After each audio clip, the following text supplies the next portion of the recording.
விஜயகாந்த் எங்கடா வேலைக்கு வந்துக்கிறோம்? எங்கே வந்திருக்கோம்னா கண்ணாமூச்சி பக்கத்தில் செட்டியூர் வந்திருக்கோம். குளத்துலேருந்து ஒரு 8 கிலோமீட்டர் இருக்கோம்.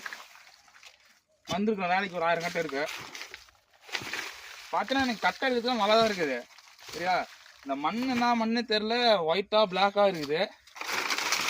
இன்னைக்கு 1000 கட்டை நான் டக்குன்னு எடுத்துட்டோம். 11 மணிக்கு வந்துருக்குமா இன்னைக்கு காட்டுக்கு. கட்டை நல்லா எடுக்கிறதுக்கு நல்லா இருக்குது, ஈஸியாக தான் இருக்குது.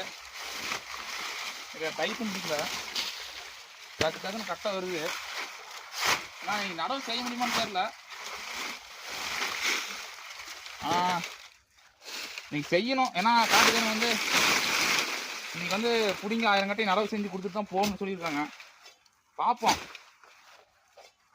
இருக்குமா இல்லையான்னு தெரில. ஆனால் கட்டை எடுத்தாச்சு. ஒரு 20 கட்டை பற்ற எண்ணிட்டு வந்துட்டேன். பார்க்கலாம், பண்ணிடுவோம், நடவு பண்ணிடலாம்னு நினைக்கிறேன். ஆனால் என்ன மண்ணு தான் ஒட்டிட்டு வருது. ஆனால் காலம் வந்து சிரமம் இல்லை, ஈஸியாக தான் வருது. எத்தனை கட்டை